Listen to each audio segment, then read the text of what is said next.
Bonjour à toutes et à tous, c'est Ahmed, j'espère que vous allez bien, j'espère que vous avez apprécié la vidéo d'hier dans ce range émotionnellement impactant. Pump ou dump, c'est ce qu'on va essayer de répondre dans cette vidéo aujourd'hui. On ne traitera uniquement ce que l'on voit, uniquement ce que l'on voit et non pas ce que l'on croit. News, écho, macro, micro, politico-manipulé, chacun son speech, chacun son billet. Moi, je ne traite que ce que je vois. Je vous donnerai des objectifs. Il y en a très exactement trois du plus court terme au plus long terme avec des dates par rapport à une fractalité et ma cyclicité. À vous de me suivre, oui, non, ce que je ne voudrais pas voir, je vous l'ai dit très exactement, c'est pas si éloigné du prix actuel et si on commence à venir titiller ce niveau de prix, à ce moment-là, potentiellement un dead cat bond pourrait être révélé, on en parle maintenant.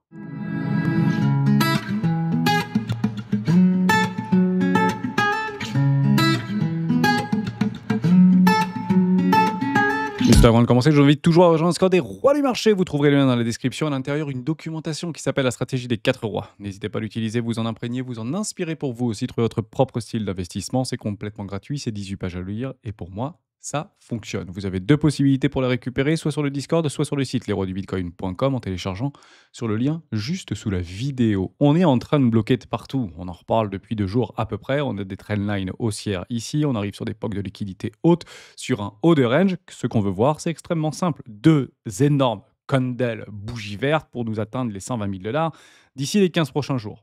Si c'est boule, on n'a rien à faire plus bas. Il faut partir. Tous les narratifs sont alignés, toutes les planètes sont alignées. C'est boule du côté de la macro, c'est boule du côté de la micro, c'est boule du côté politico. On trouve des solutions, on trouve des discussions. Il va falloir être assez bien accroché pour essayer de tenter de vendre toutes les news, puisque généralement, quand c'est boule, les news accompagnent le mouvement. Maintenant, on a trois objectifs, pas plus. Un, 120 000 $, ça, c'était prévu pour début août. On reprend des fractalités, notamment de AB égale CD. C'est extrêmement simple à utiliser. Je vais enlever tout ça. Je vais repasser en hebdomadaire. J'étais sur Ishimoku Kinkoyo tout à l'heure, parce qu'avec Joe, après, il y a l'académie. Et tout est boule, soit dit en passant, sur des grandes time frames. Je fais un AB égale CD. Ça me donne très exactement ici chlouc, les 135 000 $, grosso modo, pour septembre 2025. Voilà. Ici, septembre 2025, on est dans la fractalité, on est dans des impulsions de AB égale CD et on va utiliser les ondulatoires pour regarder si oui ou non c'est cohérent. On a un autre objectif pour début août, ça va être 120 000 $. Pourquoi? On fait en fait le petit trade ici entre le début de l'impulsion et la fin de l'impulsion avant consolidation. Ici, AB égale CD, ça nous donne grosso modo 130 000 $. 120 000 $, c'est aussi des targets de prix aux alentours de juillet-août 2025. Et on a également un objectif à 230 000 $. Là, j'utilise ma cyclicité et mes travaux sur les cercles de Fibonacci, et ça me donne toujours, ici, octobre-novembre 2025, les 230 000 $. On regardait depuis quelques semaines le Shoppiness, corrélé au stock RSI. Formidable, un stochastique sur le RSI. On avait fait cette petite récupération de momentum, puis une nouvelle dégradation, ici en hebdomadaire, et le prix est boule. Et il est foncièrement boule.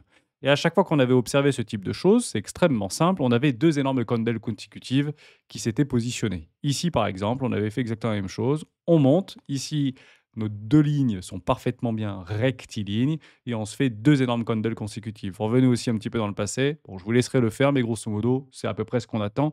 Il était cohérent de dire que à ce moment-là, très précisément, je ne sais pas si vous vous souvenez, aux 97-98 000 $, la direction est prise. Mais on ne savait pas très exactement ici, vous vous rappelez, si c'était plutôt boule ou si c'était plutôt bear. Et généralement, on dit souvent, un adage qu'on a chez les rois, le premier qui bouge perd. Qui sont les premiers à avoir bougé? Plutôt les bears ici. Et c'est la raison pour laquelle j'ai toujours été foncièrement bullish et permaboule, si on peut le dire comme ça, sur ce marché. Maintenant, on reste dans un range. Ça ne veut pas dire qu'on est sorti d'affaire. Ça veut dire que tous les signaux aujourd'hui sont bull et pas bear. Et jusqu'à preuve du contraire, toutes les structures n'ont pas été invalidées.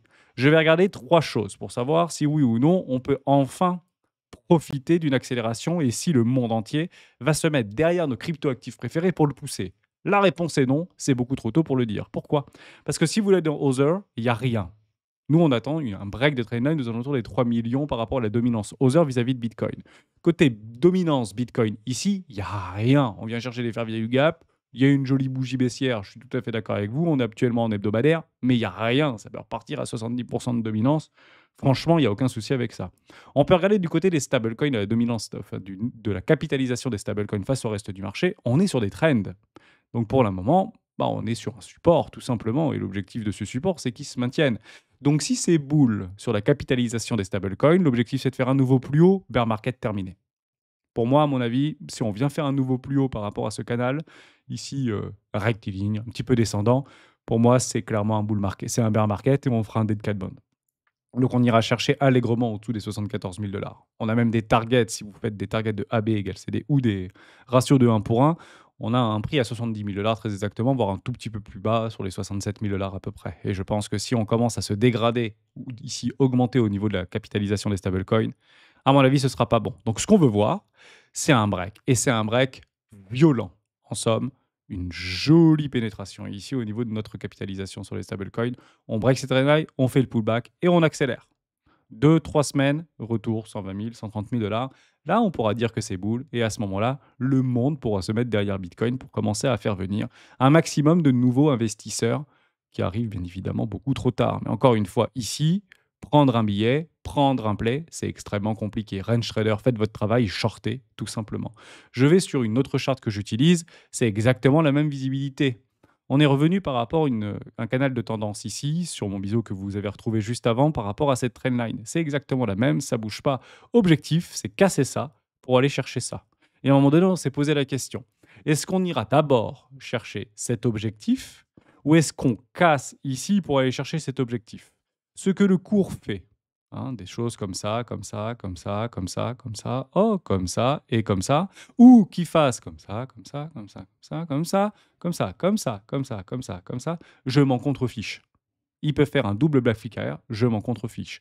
Mais ce que je veux à un moment donné pour se dire, OK, c'est boule, tous les signaux sont confirmés, c'est juste un break. Et des breaks, vous en avez partout. Vous pouvez regarder du côté de vos crypto-actifs préférés.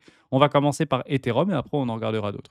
On est clairement ici sur un point pivot. Vous regardez, nous on a à peu près les 2800 dollars, c'était notre objectif de court, relativement court terme ici, sur un retournement et une expansion haussière.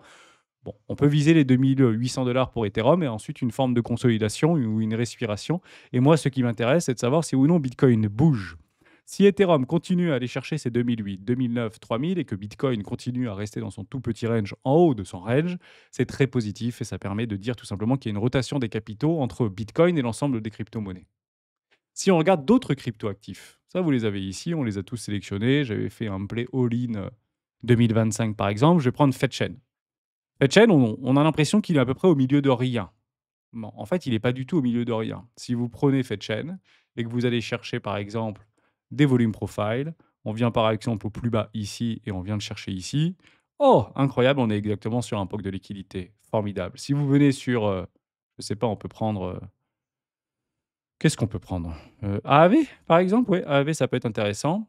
On peut le prendre de la même manière par rapport à ce nouveau all-time high. On vient chercher ici. Est-ce qu'on retrouve quelque chose? Non, c'était pas bon. Fetchain, je crois que je l'avais sur ce all-time high par rapport à un POC de liquidité. Je l'avais regardé, me semble-t-il, hier. On peut retrouver cette même... Oh, intéressant. Voilà, j'ai une borne de base, déviation, réintégration. J'aimerais casser ça. Donc, vous comprenez que vous trouvez des supports, des résistances, et ici plutôt des résistances qui seront difficiles à franchir. Ce qu'on veut, c'est qu'elles soient franchies avec du... Bonne réponse. Volume, c'est exactement ce qu'on attend ici sur Bitcoin. Vous avez tous les objectifs. Tout ce que l'on voit nous dit, bah, on est au milieu un petit peu d'une nébuleuse, très psychologique. Donc on attendra tout simplement des résolutions ou des dégradations. Il n'y a pas d'autre chose à faire. Maintenant, je vous ai dit ce que je ne veux pas voir. Moi, ce que je veux voir, vous l'avez compris, c'est 2 grosses candles consécutives d'ici 2 à 3 semaines. Si c'est boule, on ne fait pas de marche arrière ou on fait strictement rien, ce qui est tout simplement possible aussi. Je ne veux juste pas qu'on vienne casser cette bougie des 96 500. Allez, on peut même aller sur l'hebdomadaire jusqu'à 95 000 dollars. On peut rester sur une time frame en hebdomadaire, 95 000 dollars très exactement. Si on vient chercher en dessous des 95 000 dollars, c'est pas très bullish. Voilà, puisque vous connaissez l'adage. Si on revient chercher sur une prise de liquidité avec 2 candles consécutives sur le milieu du range, vous avez 95% de chance ou 80% de chance d'aller chercher le bas du range pour refaire une autre déviation. Et on se retrouve aux alentours des 73 000. Et vous voyez que mon objectif des 68, 67, 70 000 dollars ne serait ici pas très éloigné.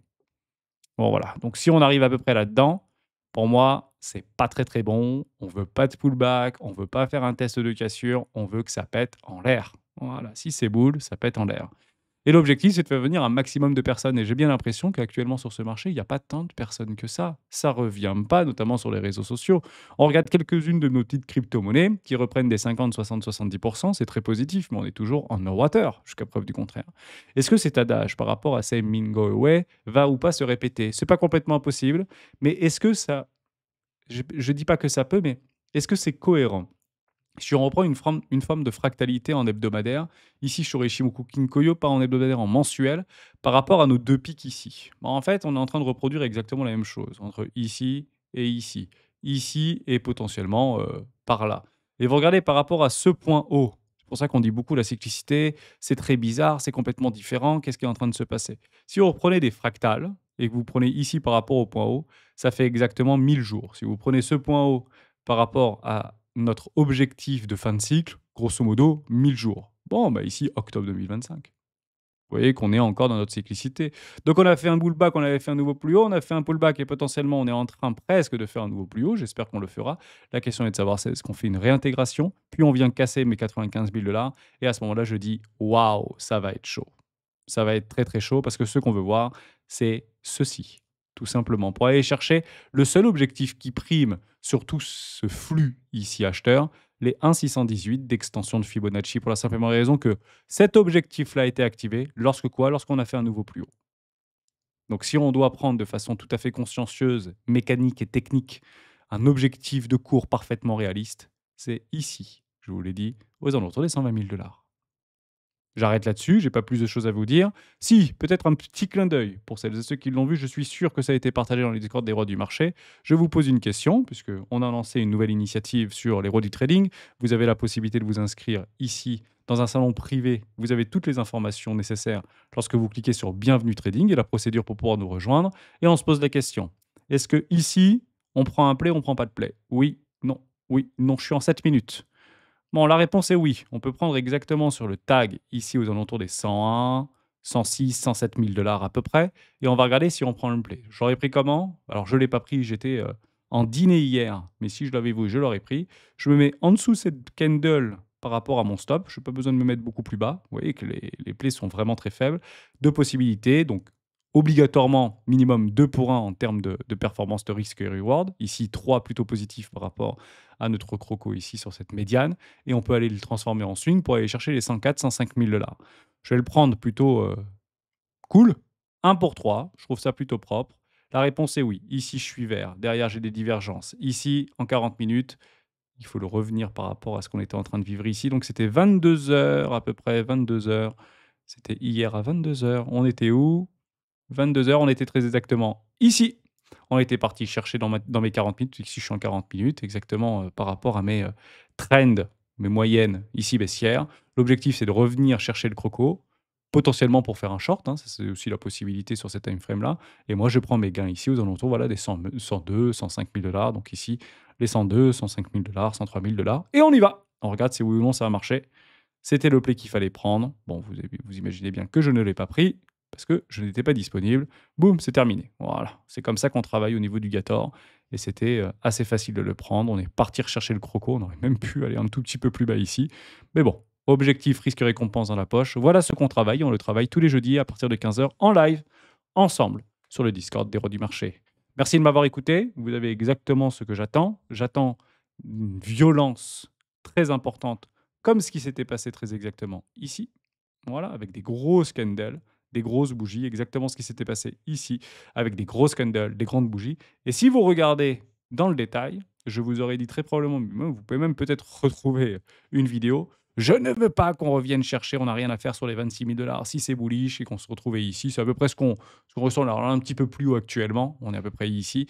Mais je ne veux pas qu'on vienne chercher en fait ces bougies d'impulsion. Ça, ce sont des bougies qu'on ne doit pas perdre, qu'il ne faut pas perdre. Et si on garde ces bougies-là, objectif, deux grosses candles consécutives, et en fait, on revient exactement à ce qu'on est en train de travailler actuellement, bon, bah, c'est ni plus ni moins la même chose. Ici, pareil.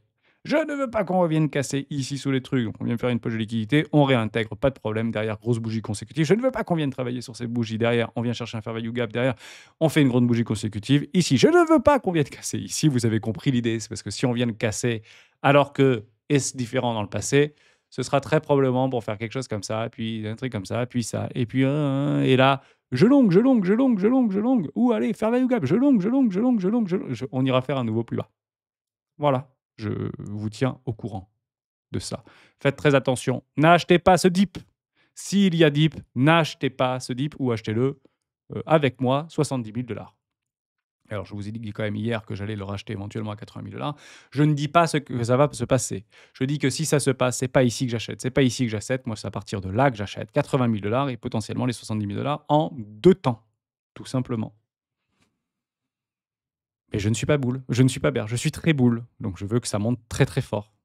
Mais je vous dis juste là où j'agirai sur cet time frame. Merci de m'avoir écouté.